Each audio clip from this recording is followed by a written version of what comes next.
Better late than never, I guess. For sure. For sure. Oh, hi, Nia. Did you decide this is your stream now? Okay. This is officially my cat's stream now. So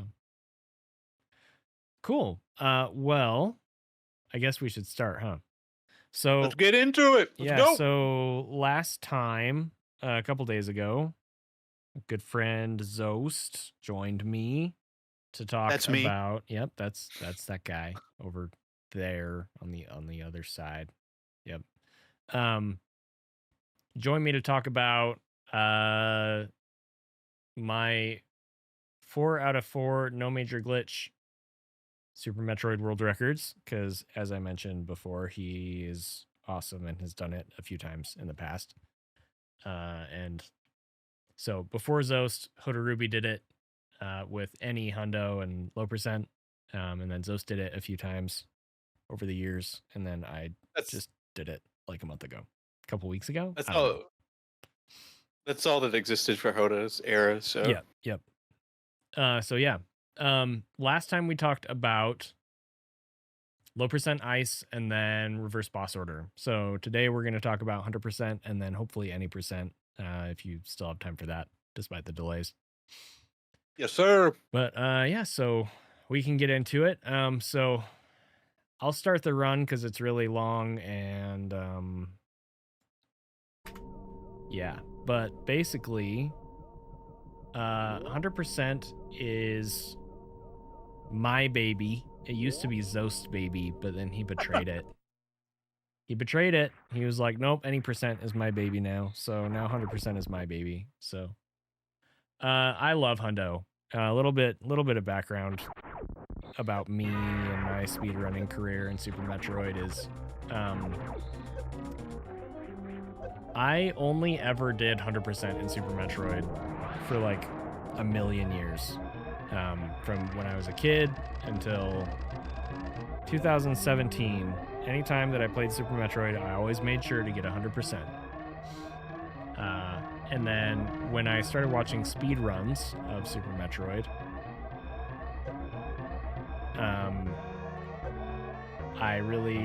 I was only ever super interested in 100%. And so, of course it made sense that was what I put my focus in.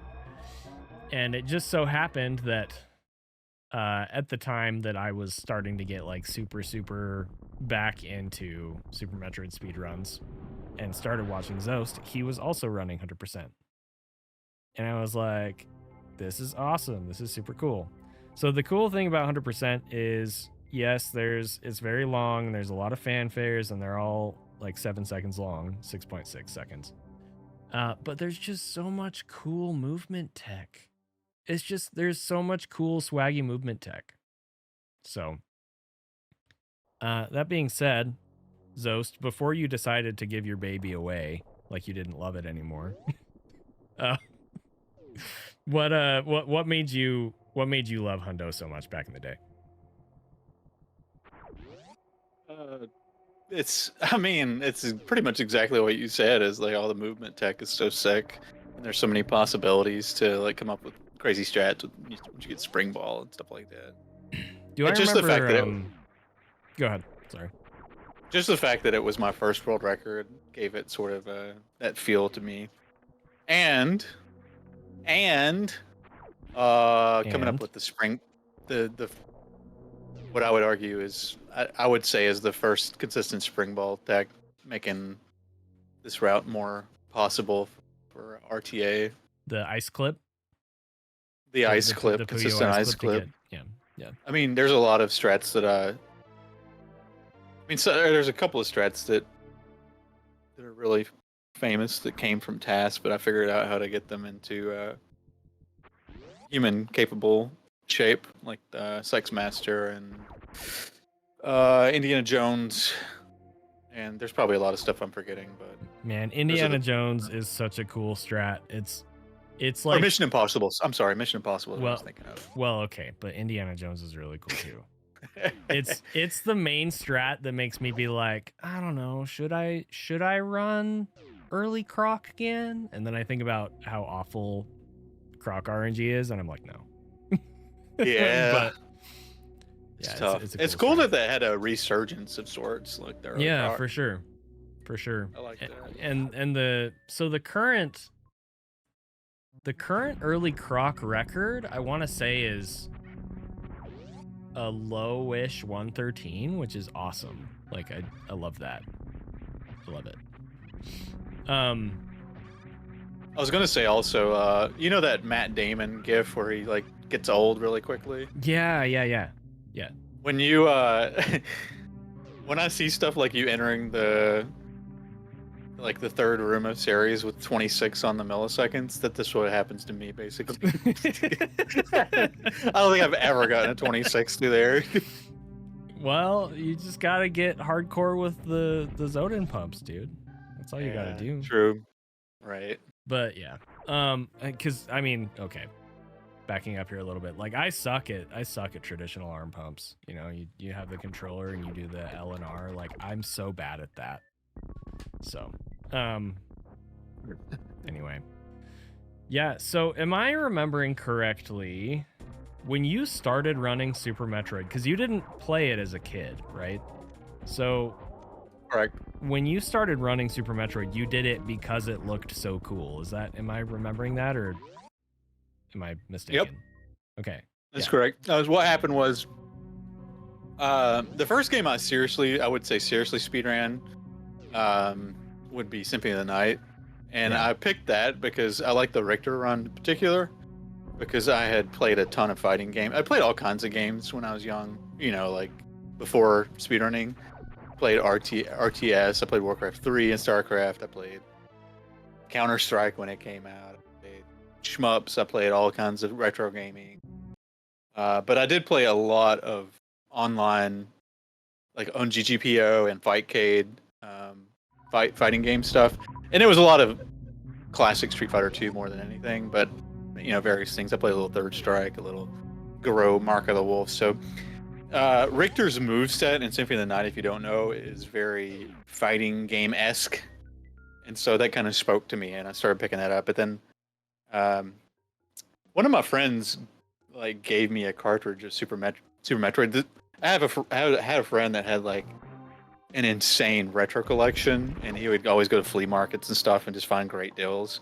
And he'd just have like copies of extra games, and he might give you one some here or there.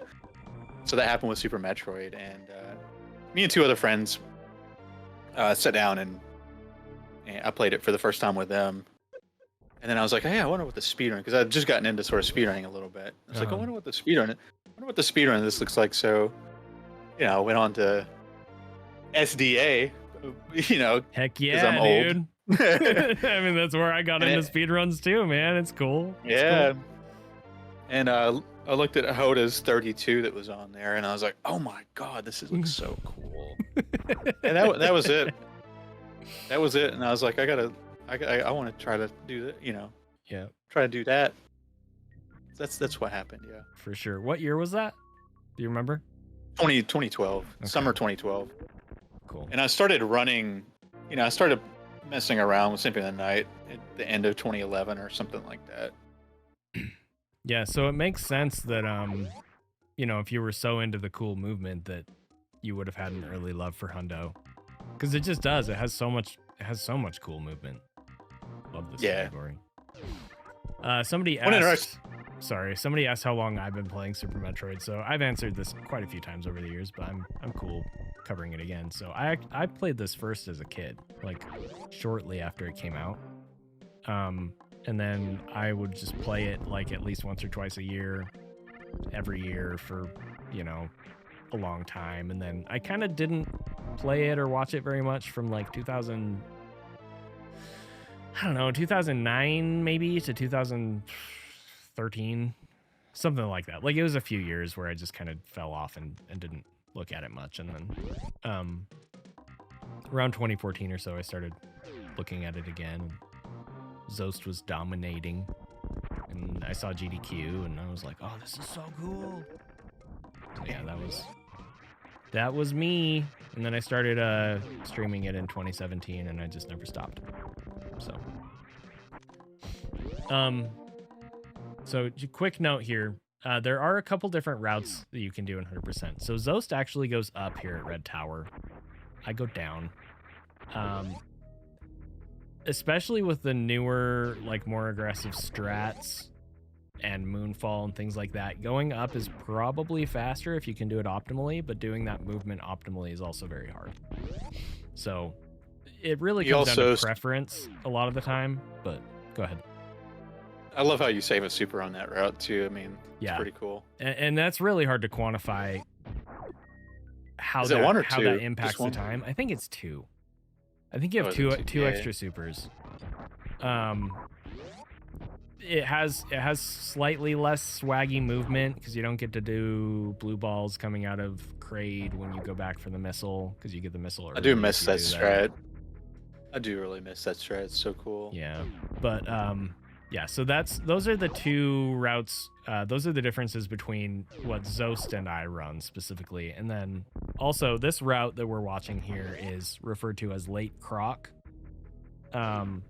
And what that means is that when we go to wrecked ship, we do not visit Croc.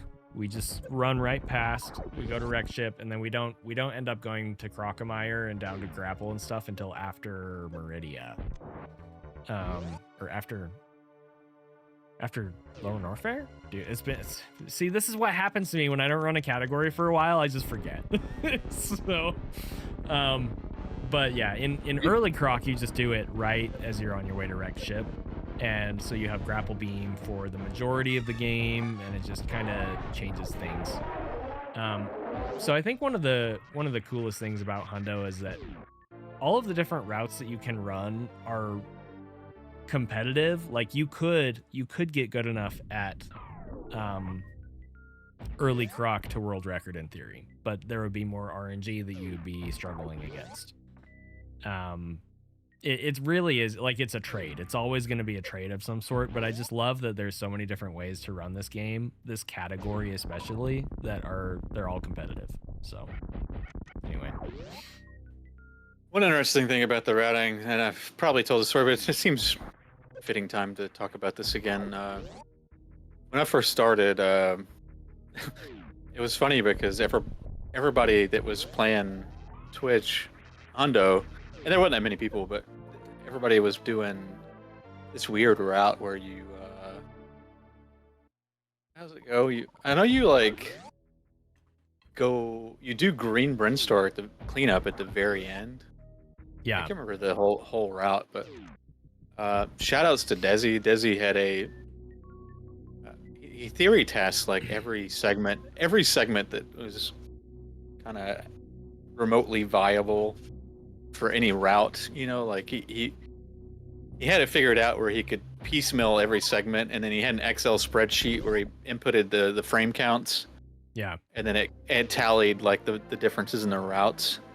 He wrote a script to do it, right? Like to calculate like the fastest route, but I think it was just done on the Excel spreadsheet.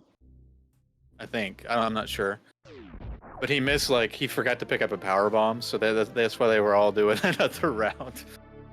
And he sent me the task files at some point. I was like, I don't think you got a power bomb here. You pointed out the error.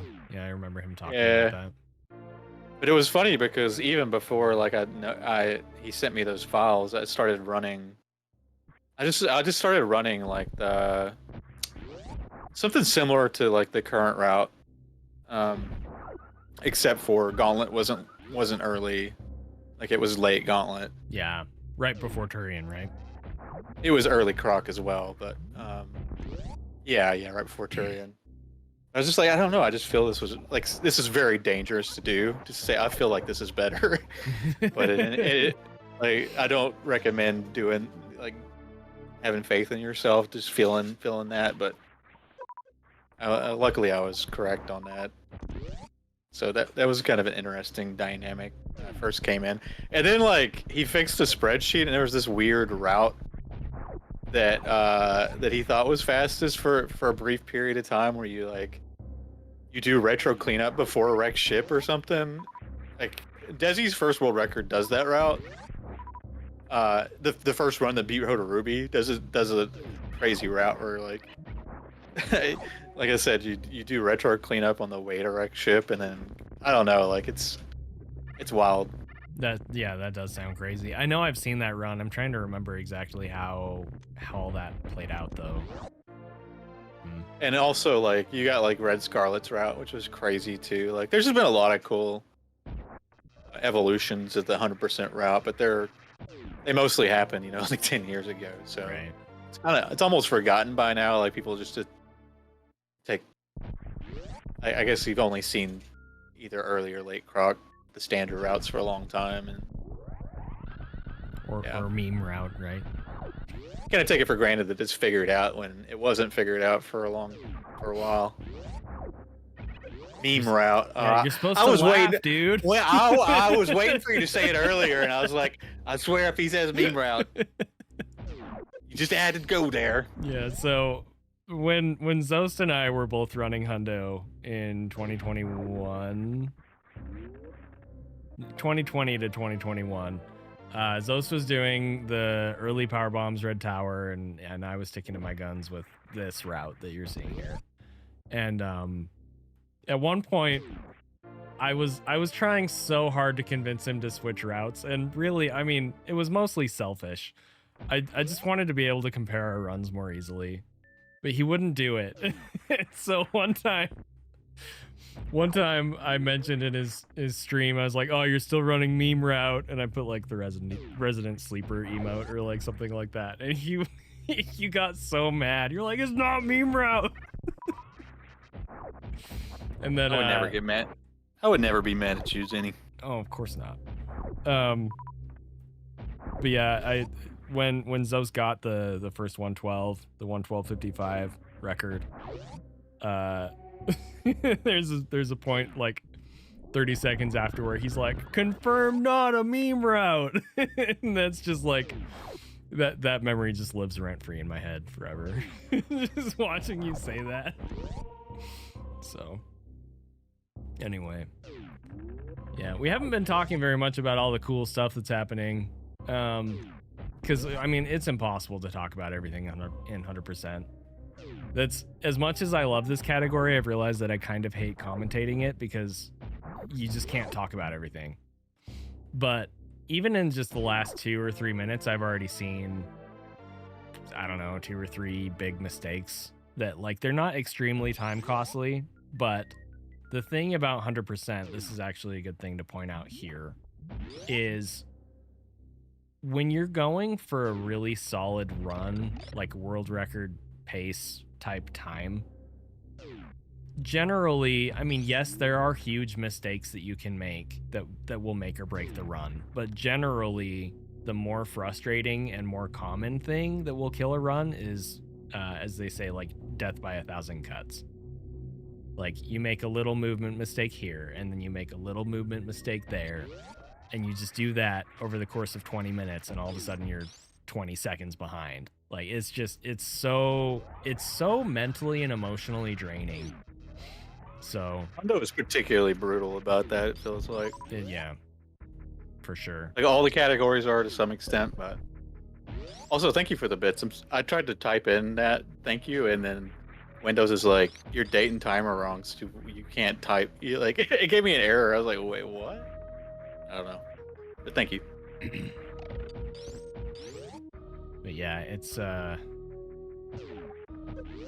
as hard as it is to optimize this run, when you get the run optimized and when you get that clean run that you've been working for, I feel like, I mean, I can only speak for myself here, of course, but I think even though I know that my any percent record is probably the strongest world record that I have, I think I got more of an emotional release from my Hundo records, just because it's such a brutal grind. Like, and it's hard to explain because it's not like any percent isn't a brutal grind. Like, it is. It is, yeah. So yeah, but I don't know. After I played for quite a long time, Hundo is just like, it's just so beastly. Like, to mentally think about picking it up and go for a PB. Right. There's so much going on in the category, and that's why it's awesome. So like, don't get me wrong, but it's also a little intimidating to pick back up and try to get really good at it again. Definitely. So one cool thing that you'll see coming up here, this is a strat that has persisted for a long time. This is an old school strat that it still is really fast. So we call this Ocean Fly. It used to be in the old Any Percent, but then Any Percent went Fantoon first, so you don't see it there anymore. But yeah, so you gotta time that shot, and then what you have to do is you have to say, nope, that's not good. And then as long as you say that, the door will open and you'll be able to shine spark all the way across. So this is the first trick I learned. Same. Like the first big speed trick. So cool. Yeah, I didn't know that. I didn't know that about you. Yep, I learned Ocean Fly on a vanilla cartridge with no save states. It was miserable. It was so hard. Wow. Yeah. Okay, so another cool thing about 100% is you have enough missiles when you get to Fantoon that if you are practiced at it, you can go for an on-screen 1 round, depending on the pattern. So the cool thing about on-screen 1 rounds is they're a couple seconds faster than the off-screens that you see in Any Percent, because you don't have to wait for Fantoon to fly away and then come back. The fastest pattern is a right fast, but that is not what is in this record. And I remember that because it's one of the things that when I decided to move on from the category, I was like, I didn't get a run with that. So I think this is a left mid 1 round. Yeah, looks like it.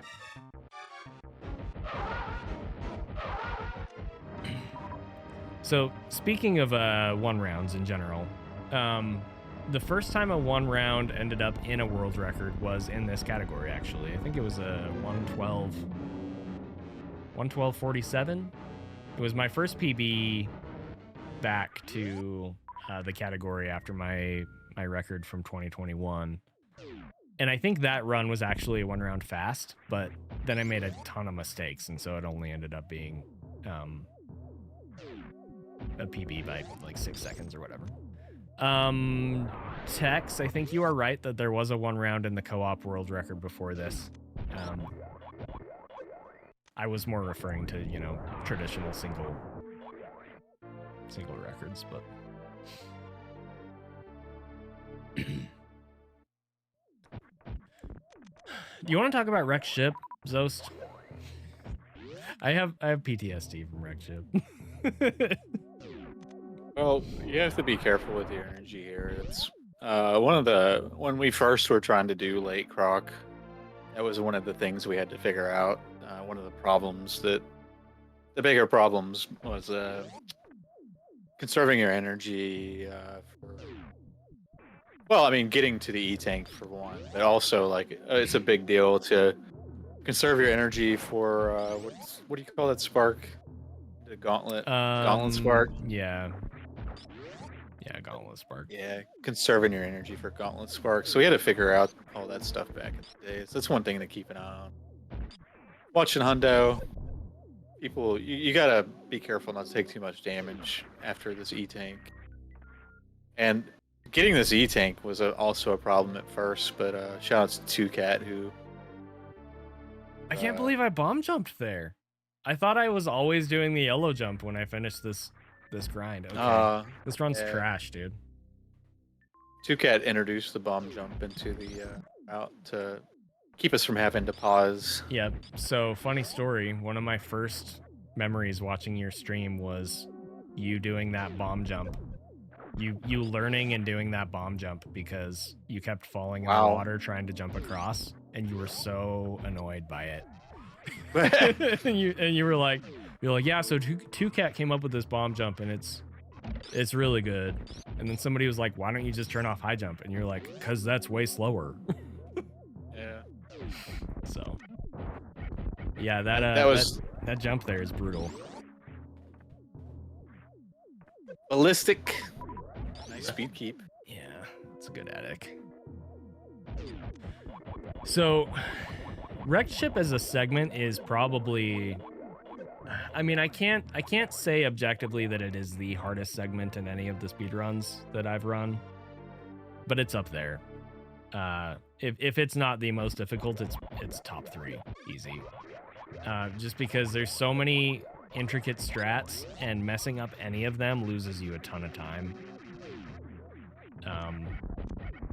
So yeah, I remember when I was first trying to get good at Hundo in 2019,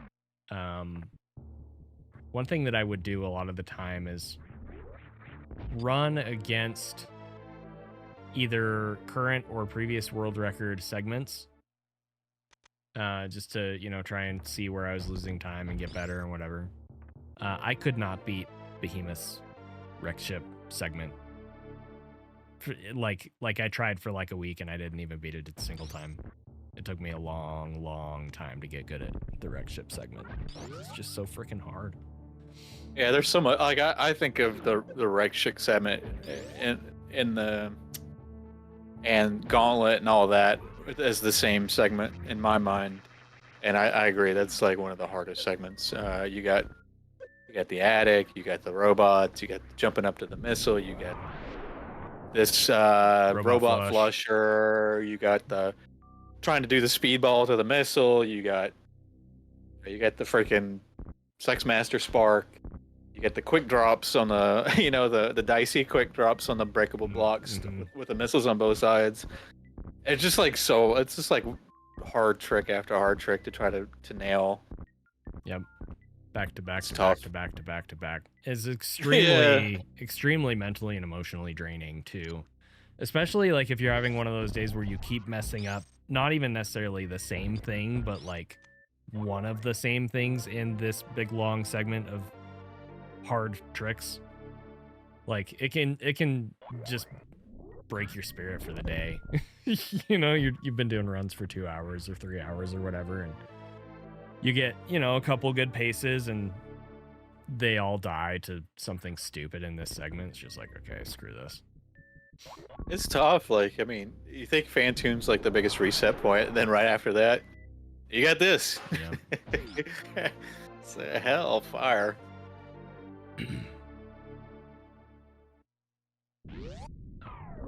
Yeah, so Zoast mentioned a speedball. I go for a speedball here. I don't remember if I got it in this run. Probably not, because it's really hard. Yep. But nice little time save. Yeah, it is. I remember you finally deciding to start going for it because it saved more time than you thought. And that's one of those frustrating things where you're like, for me personally, it's one of those things where I'm like, I'm never gonna do that. And then I like time it out and it actually is a good time save and I'm like, fine. Like, I'll add another reset type thing. I mean, you know, you miss that, you don't have to reset, but you know what I'm saying. Like, I'll add one more hard thing.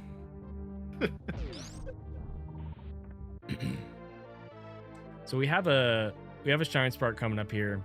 We're also gonna pause and change our beam combo, and people ask why. We're also going to remove Varia Suit. So we're changing our beam combo so that we have just Wave Beam, so we can do X Factors for the next half of the run, I guess. And we take Varia Suit off, not because it's required, but because it simplifies the stand-up glitch from Other Brain. The other thing is, you saw me put a specific amount of energy in my reserves. That was so that the Shine Spark would stop in that exact spot so that I could do this trick. This is called Sex Master. And, you know, back in the day, Googling that would have been a bad idea, but apparently if you do it now, you'll just get a tutorial video by Oats, so. And then here are the quick drops.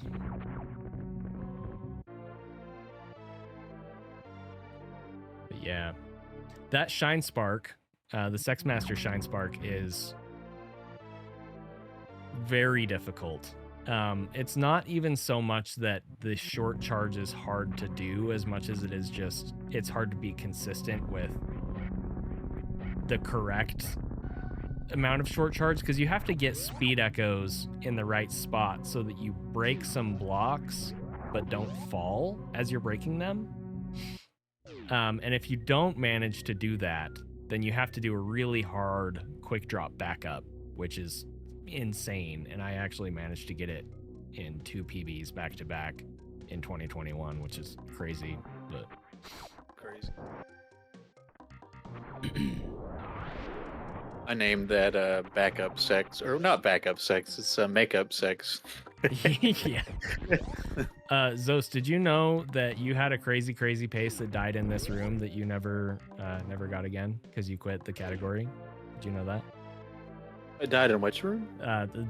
You fell in the pit before the energy tank. Oh, I fell in the Metroid 1 pit? Oh my Yeah, god. this one right here. Yep. What, I was what watching. Was the pace? I don't know, but you were crazy ahead. You were like gonna destroy. You were so far ahead of my pace, my 1:13:04 pace. I think you were like minus 20 or something to my pace. Is this after the 112 or before? This It's probably before the 112. Before the 112. You had a crazy pace, or it might have been. No, it had to be before because you quit like right after the 112. Yeah. Yeah, you had a crazy pace. You were like 20 seconds ahead of me and my 1:13:04. I was really scared. I was like, no, he's gonna ruin my life. And then you fell in the pit, and I was like, oh, that hurts. Okay. I mean, I was quote unquote happy, but I was also really sad about it. So dang, that's awful. I totally understand. It's a bad feeling. Let's see here. So this is Mission Impossible. Bump. So you got to do a quick drop through here, and then you buffer a jump back up through the hole. This is a really cool strat. When I go bump, that's not the Series Escape theme. That's the Mission Impossible theme. There's the same thing, I know, but... Yeah, so funny enough, this isn't really Super Metroid related, but whatever. I loved Mission Impossible 1 as a kid. Like, it was one of my favoriteest movies, especially the the movie, yeah. The part where he comes down through the ceiling, which is what that strat is directly referencing. You know, he does the like, comes down through the ceiling vent, whatever. And then, I don't know, like, in my, like, adult life, I kind of just fell out with the movies. Sassy and I watched one of them when it came out, like when my oldest was a baby, and like we enjoyed it, but I don't know, like I would see that a new Mission Impossible movie was coming out and I wasn't like invested in it or whatever. But in more recent years, like I don't know, the last 3 or 4 years, like we've gotten back into like watching them periodically, and I gotta say, like, they're great movies. So yeah, like if you don't watch those, then you should, because they're good. So anyway, I don't think that the director of the first one went on to do any other ones, but I could be wrong. Yeah, I don't remember. They're all good though. Brian De Palma did the first one. The second one is pretty meh, but I'd say the rest of them are worth watching at least once. Anyway, that's my tangent. What do we have coming up? So this has been Brinstar Cleanup. There's a lot of like really swaggy tricks in this. But it's also, as far as 100% goes, this is one of the more chill segments of the run. I love Green Brinstar Cleanup. It's nice. Yeah. It's fun. The I wouldn't call it easy, but it's pretty exactly. chill. And that's what I was trying to get at is, oh, that clip. I always forget that's a good clip right there. Anyway, because it was kind of one of those moments where you're like, okay, I can breathe, you know, because you got past Wrecked Ship, you got past Fantoon, and then Wrecked Ship, and then Gauntlet, and like all that stuff. I think it's kind of human nature to like take a beat, you know, like try and calm down, whatever. But I started like losing time in this segment very consistently because of that, because I would like disengage a little bit. So it's just one of those weird things where like, yes, it's kind of chill, but that can be actually a bad thing to think of it that way. This category is so impossible. Like, your run is so amazingly good, and yet there's still some significant mistakes. Yeah. But it's just like the nature of this run. Yep. It's impossible. It's so impossible to get a perfect run of this category. Yeah, one of the things about running Super Metroid is maintenance. You know, just doing maintenance on your strats in the run, and this is a good strat right there. And that's just, it's so much more so in Hundo. Like, you fix Meridia and then Norfair breaks. You fix Norfair and then Brinstar breaks. You fix Brinstar and then Wreck Ship breaks. You fix Wreck Ship and then Meridia breaks. You know, it's just like, dude, please. It's hard. Yep. So, okay, this is actually a good time to mention this. So I used missiles to open that door. Which seems kind of weird because generally you want to use supers to open missile doors because it's faster. One of the things that I realized in my more recent 100% grind that resulted in this run was that I needed to start focusing on conserving supers very early in the run. So I want to say as early as like Wrecked Ship? I don't even remember. But I started coming up with strats to conserve super missiles everywhere I possibly could. Yeah, like Attic and Wrecked Ship. And the reason that we do that is because we need to try and make sure that we have as many supers for Ridley as we possibly can. Because having at least 27 supers for the Ridley fight makes that fight so much more consistent and also faster. So that was a big key to this grind, was realizing that, and kind of, it sounds counterintuitive because it's a speed run, but sometimes you kind of got to slow down earlier in the run so you can go faster later in the run. So that's just one of those things, is like, it's not obvious, but like, I in this run had been focusing on conserving super missiles already for like 20 minutes at this point. Like 15, 20 minutes. It's just crazy. Anyway. And that is another reason that Red Tower power bombs, early power bombs, is so beneficial, because like Zoast pointed out earlier, you save a couple supers with that route. And it's hard to overstate how valuable those are, so. Slow as pro.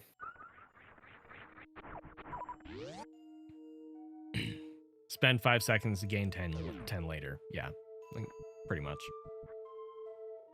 Man, see, I'm not getting any of the cool swag strats. I told you this run, like, it's a good run. It's a really good run, but like, it's an exceptional run.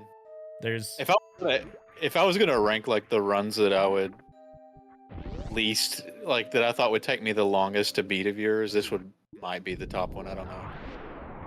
Yeah, this or any percent. Probably this, because you're so much more experienced in any percent, but yeah. Well, it's just like, it's been so long since you know, I played a lot more any percent in the last 4 years than I have Hundo, Right. which is 0. Well, I have a ton in the of tournament. You're in the 2023 tournament.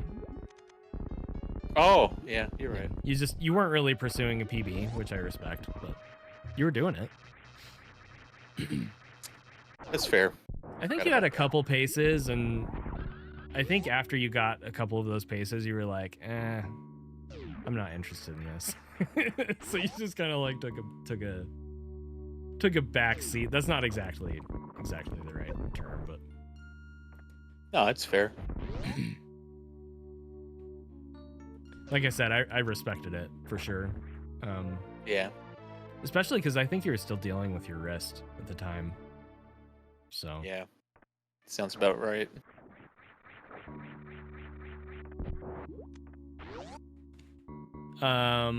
So yeah, Hats, I understand what you're saying, that you think it would be, RBO would be harder. But I guarantee it's not. Absolutely not.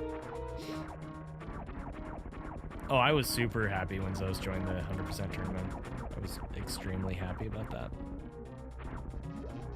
It made it. I mean, they're all made it worth organizing it, for sure. They would all be big projects, so I'm not trying to minimize any of the other ones. The other runs of yours. Yeah. So that's a pretty solid Dragon fight right there. Thanks to the newer version of Rain Dance. Dragon used to be one of those fights that was so stressful for me. And I remember when I switched to the newer version of Rain Dance because it was less laggy than the older version. As soon as I got consistent with it, I was like, I'm never going back. Never, ever, ever, ever. Because all of a sudden, like, the Dragon fight doesn't even hardly stress me out anymore. So.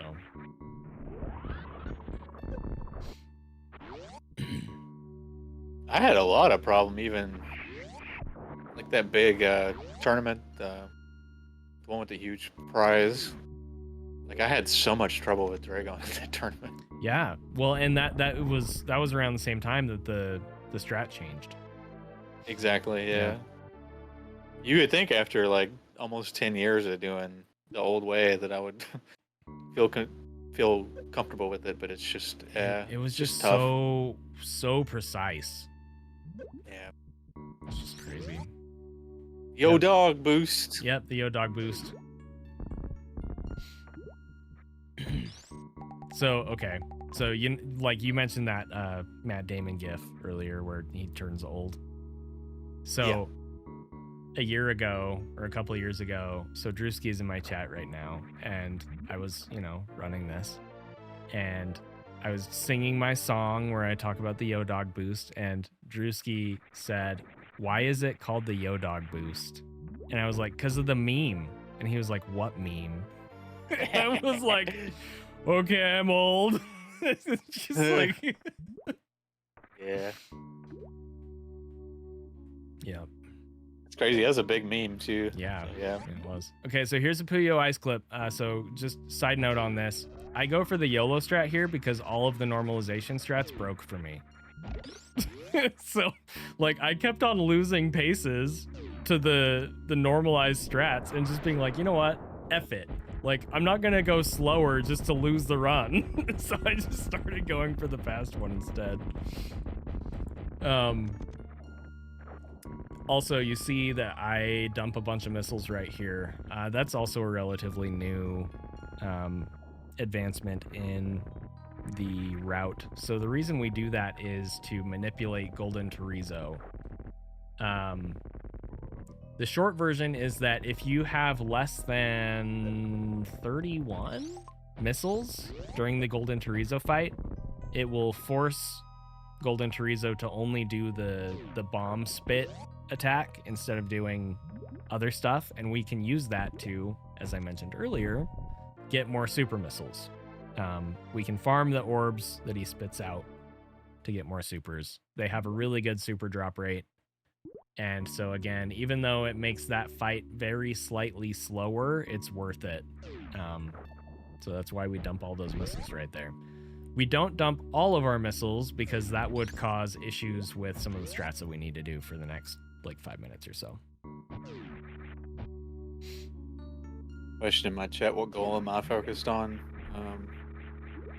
Right now I'm doing 0% for sub hour, and maybe better than that, because it should be able to get better than that with the current route. Still working on that.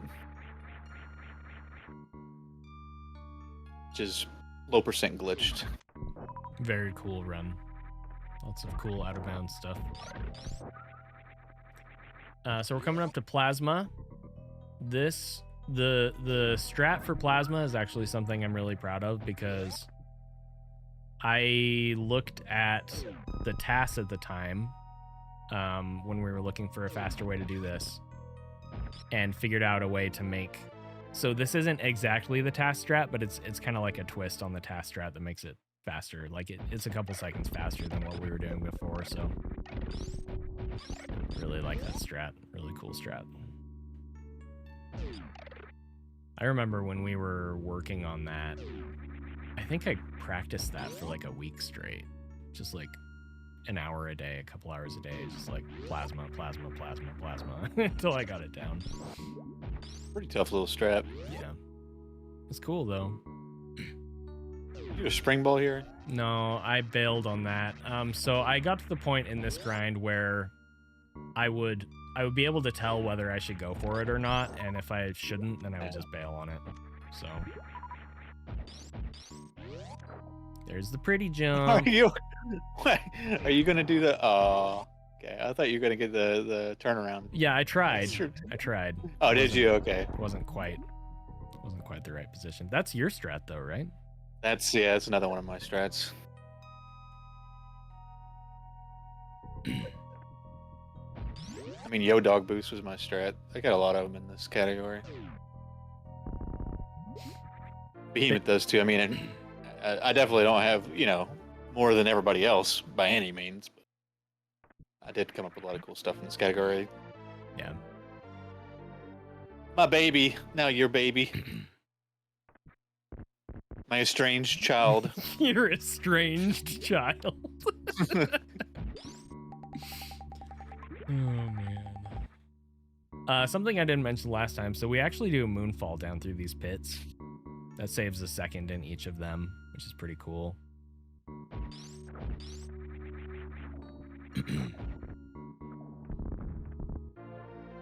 This bomb's so cool. Yeah. It's one of those things that I never really got consistent, but you just always go for it. Like, there's no reason not to, so.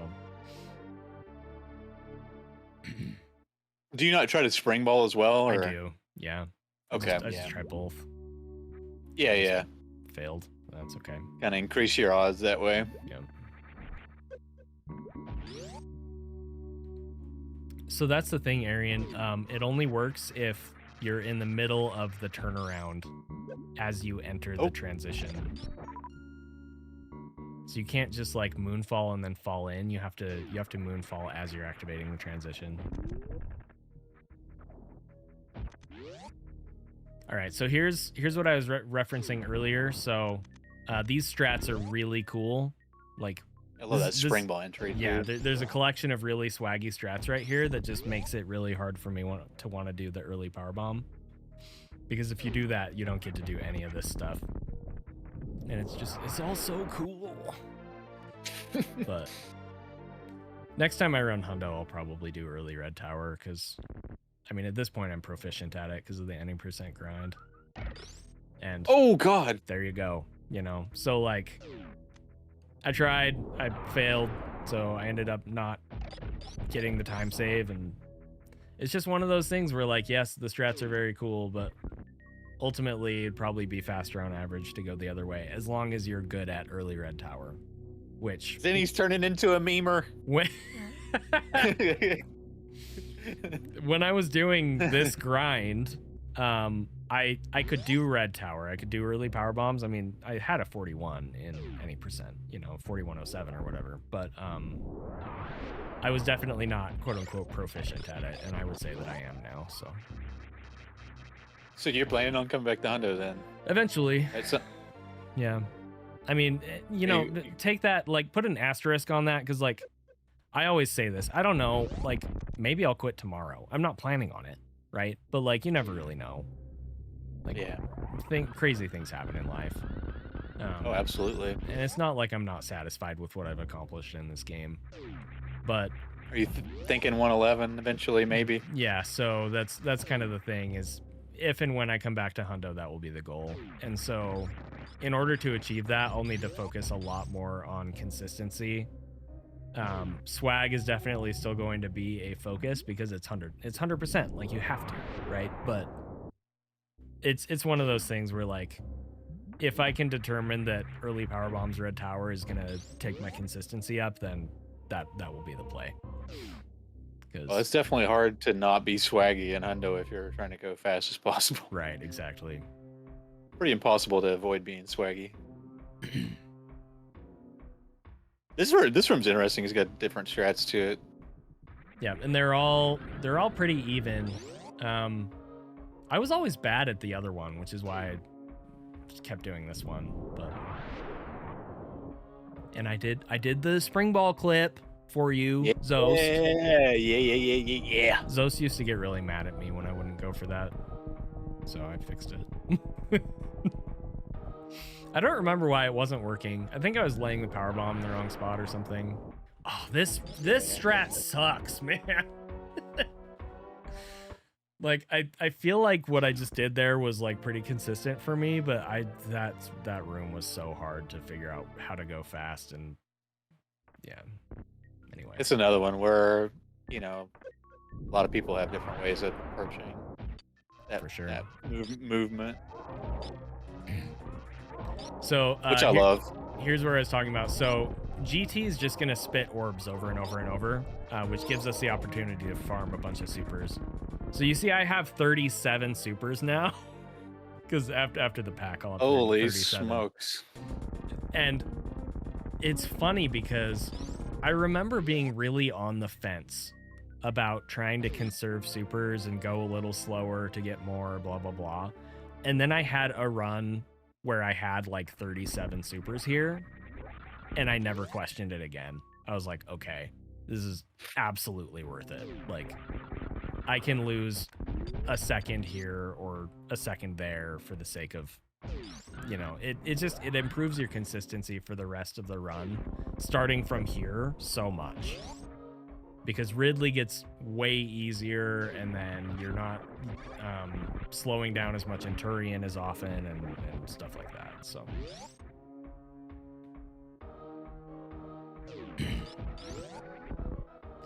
somebody asked, ever thought about going after any PAL records, or are those just taboo because they are slower? They're not taboo because they are slower. It's just that playing PAL is really frustrating. For lack of a better way to put it.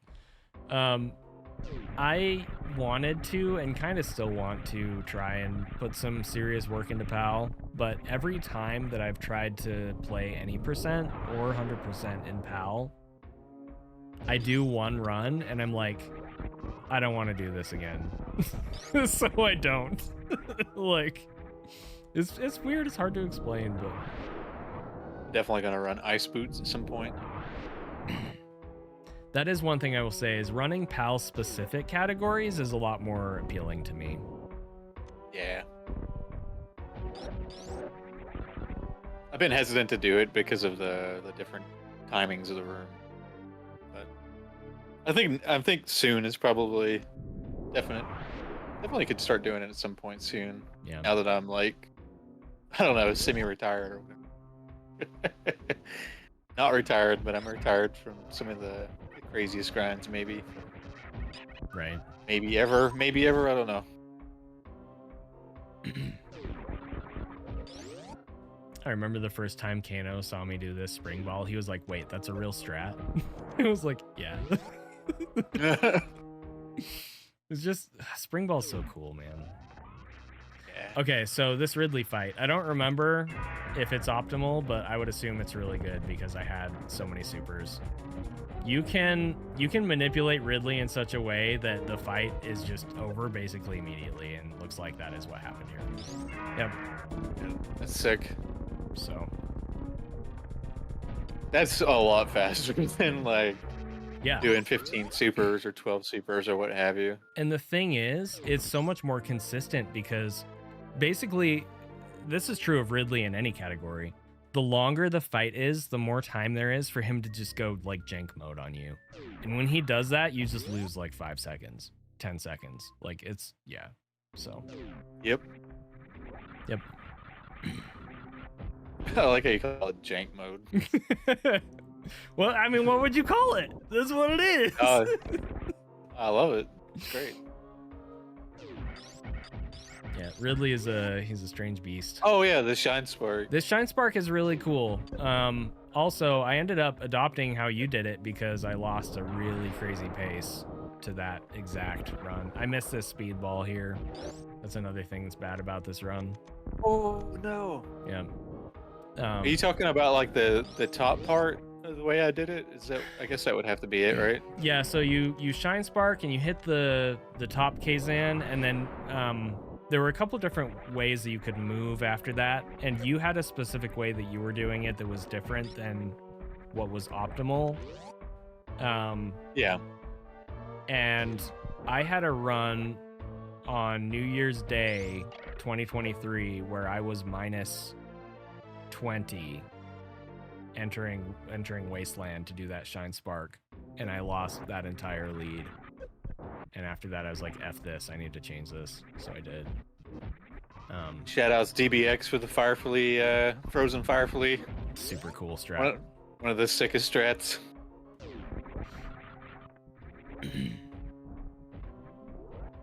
Oh, this looks good. The Hoda special, and Hoda's like, I didn't do this. So what was the story on that? Well, He's like, yeah, okay. So here's the story.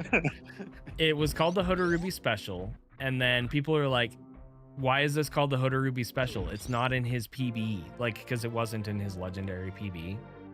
And so then people are like, he didn't even come up with it. Why is it called that? And then I think Chabo debunked that. Like, Chabo went and found Hoda Ruby did actually come up with it. He just did it after his PB or something. Okay. So, what would we say is the sickest strat to get in a 100% run? I mean, Hoda Ruby special's up there. The missile speedball after wreck ship is up there.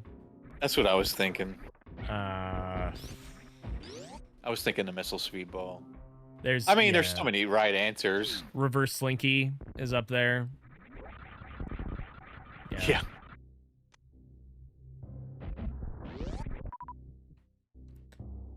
Okay, so what's left? So we have to go to Croc. Oh, there's a strat coming up in Bubble Mountain. Oh, that's bad. That's bad. This run is trash. Trash run. It's so Watch funny. it is. I'm gonna pick up Hundo now. I'm just gonna do it, man. No, I'm just kidding. It's so deceiving looking at looking at this and not actually doing the runs. Yeah. And like seeing these mistakes. Not that there's that many of them, but seeing them, and it's like, oh, I can do that trick, and he missed it. But it's like, it's not even. It's like, I can't emphasize how hard it is to play as consistent as this run is, much less try to beat it.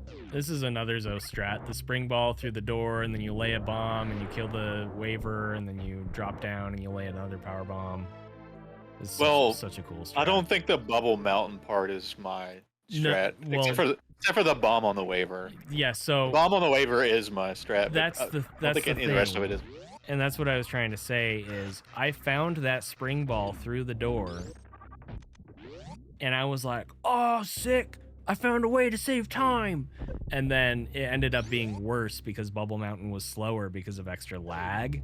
And I was like, man, that sucks. I thought I found something cool. And then like a couple weeks later, you found the spring ball through the door, and I was in your stream, and I was like, yeah, this is slower. And you're like, why? And I was like, 'cause lag. And you're like, oh, that sucks.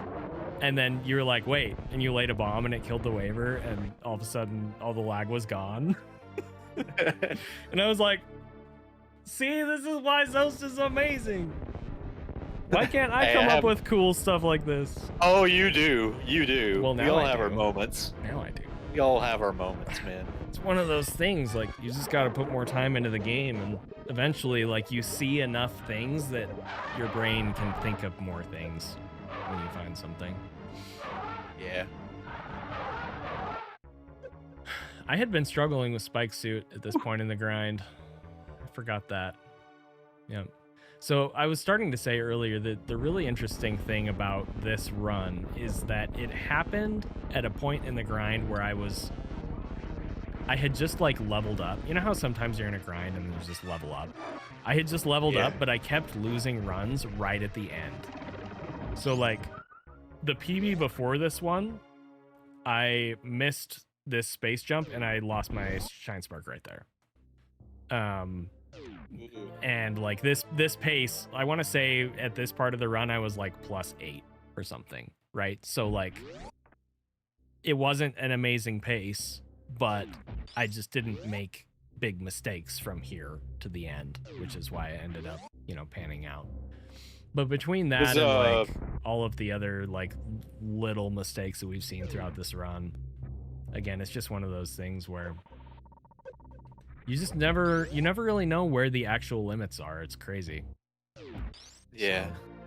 So. Did you have like any faster paces than this one late game, or maybe to G4, or either G4 or like post Lone Warfare? Yeah. So a bunch of my PBs right before this, I would be on like really good pace, like world record pace at Mother Brain, and then screw up stand up or screw up Zeb skip, or I screwed up the Shine Spark in that other PB that I mentioned.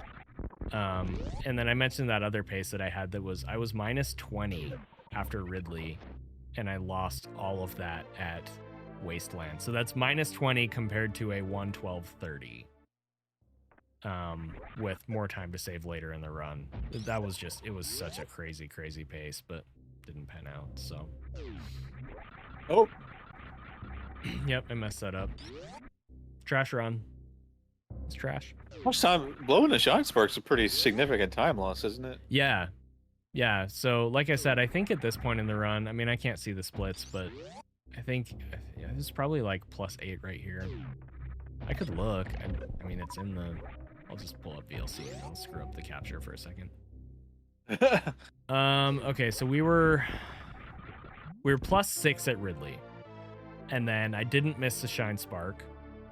So we were +3 at Grapple. And then we're going to save more time at X-Ray because of the spike suit. So... Didn't Zeni drag you into 100% GDQ race in the future anyways? We were talking about it, but it's nowhere. It's not confirmed or anything like that, Tex. It's just one of those things where, like, it would be cool to do one more time, but we'll see. I'll consider it. If I had one more bucket list item for GDQ, it would be a Hondo race on stage. I would love to do that, but...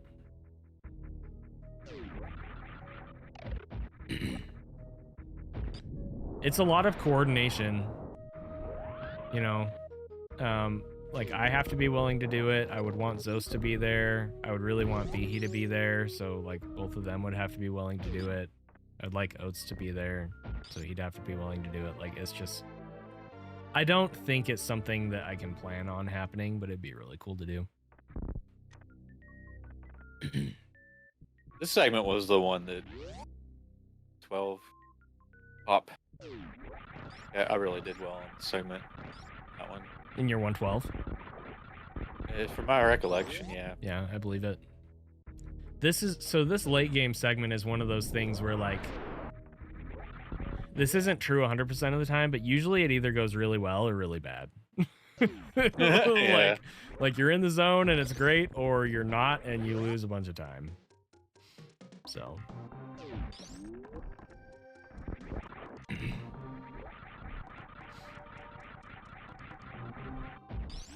Yeah, this is one of the hardest, other than like the wreck ship gauntlet earlier segment, this might be up there as the hardest. Yeah.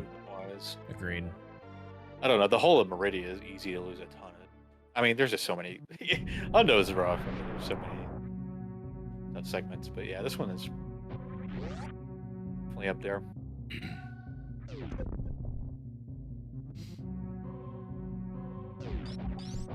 Oof. Oh man. All right. Trash run. Come on, Zoast. You can do it. Yeah. I mean, I'm not saying I couldn't, but no, you could. You could for sure. It's just a ton of effort. It's not as low-hanging fruit as it might seem. That's all. Which is what you were saying earlier. Dude, I missed that too. Come on. This fruit is at the top of the tree. It really is. It's on the highest branch. And there's nothing wrong like that. You know, something like that. If you do it, and if you really want to do it, then there's a the payoff's so nice feeling, you know. Yeah. Definitely get a bigger payoff for that than quote unquote the Yeah.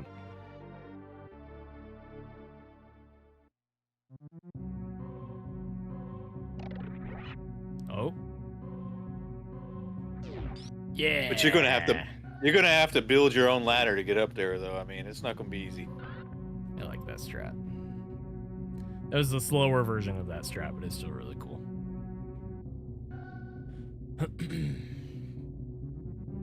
Okay. I love how ShineSpark's the ShineSpark timer pauses on In the elevator. elevator and refills and different. Yeah. So cool. This game's all right. Yeah, it's all right. It's okay. It's a hot pile of garbage sometimes, but they did a decent job. Yeah. All right. Didn't fall underneath the... What are those things called? The sponges? Yellow sponges? I can never remember. I want to... No, they're not Puyo. If you time it wrong, you can actually fall underneath and freeze it on top of you, so you're just stuck down there. Oh my god. Boyan. That's right. Luckily, that's not too hard of a shot. I don't know. I don't really have a problem. Yeah, no, I think I messed it up on pace once, and then I just practiced it, and it was fine after that. The only thing that can make that shot hard is if your TV's too dark. It's, at least for me, the background cue is so key there. Right. For sure. That's one thing that Hundo... So you gave me grief. You gave me grief about not using grapple there to open that door, so I oh, yeah. Eventually. Anyway.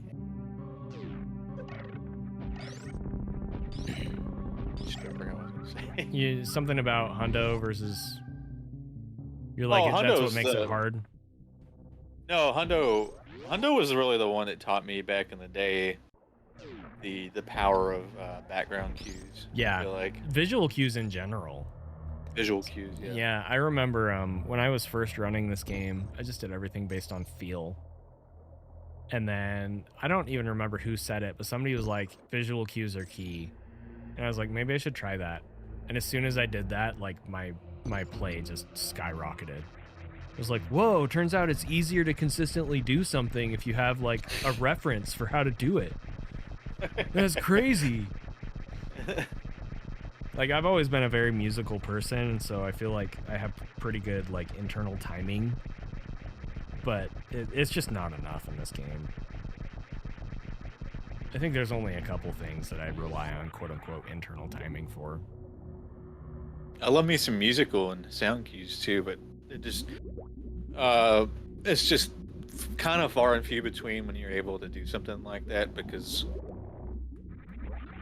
the song's been playing for more than one room. Right. There's not really a way to sync it up. Man, but I love me some cues.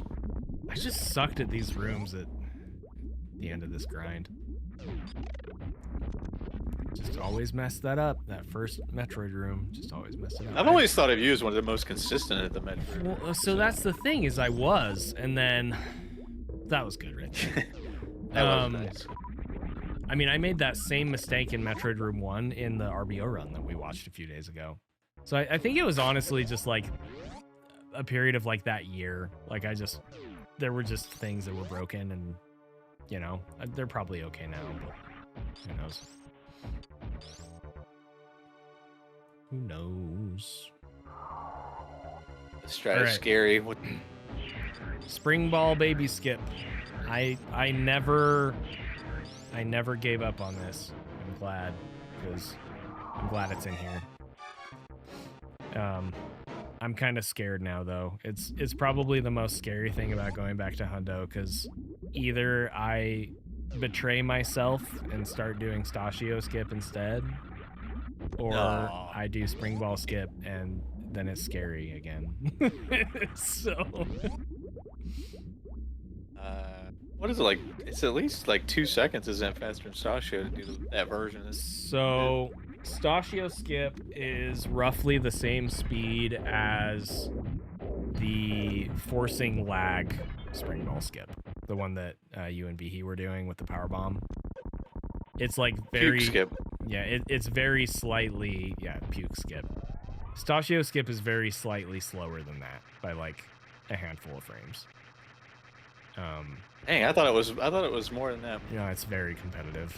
That's crazy. I was pretty upset when I found that out. I was like, but I want Spring Ball Skip to always be faster. I don't know. I mean, Spring Ball Skip's very swag. It is. Yeah. So Mother Brain, we talked about this last time, but the big thing about Mother Brain is you want ketchup to come out at a certain time so you don't lose a bunch of time to an extra ketchup. And then the other thing is optimizing stand-up. So during this 100% grind, Nobody Nada was a freaking legend and wrote a script to figure out how to do the TAS version of stand-up humanly. So that saved a few seconds. So that's what's going to be happening here is we call it 2 cries. And I forgot that I actually, so you can see Samus is like slightly highlighted there. The reason that I did that was actually to spare people watching and listening from the high-pitched screeching, because if you cancel your charge at the right time, it cancels out that noise, and Samus is like slightly highlighted, which is kind of funny. I think I knew that. Yep. And then yeah, we just gotta squeeze in the charge shots here, and I knew you could cancel the charge sound, but I didn't know you. It sounds like. Yeah. Yep. And then is that what you do? You cancel. Yeah. So I think, I mean, it's been a while since I did it, so I don't remember for sure. But I think what you do is you have a charge being held, and then you press item cancel. I think that's all it is. And that will happen. Anyway, one more kind of clutch moment coming up during the escape. This really is a good run. Robber? No, you'll see it. No. You'll see it. Drewski went crazy when he saw this. You referring to? There he is. There he is in my chat. So, there's a blue bomber tech here. You do a down back into the door, but I missed the door shell. But it's still pretty cool. But yeah, so Leodoc's room, I mean, you know how infamous it is for killing runs and stuff. So right here. Whoa, nice save. Yeah. I like how your next 2 ledge grabs were really bad, because you're probably just like, holy crap. Yeah, that's exactly it. There's a clip in my BRB reel where, so I do the morph, and then I adjust, like I save it somehow, and I go, oh, okay. Like, we're okay. Oh man, because if you fall there, that's a really bad mistake. Yeah. Anyway. GG's. Thanks. Thank you. Yeah, so that's the 100% run. Very proud of that run. Clearly, it is improvable. But I had to walk away from it at that point. I should have walked away during this grind at the 1:12:30 when I got to 41 in game time, because that run was like perfect.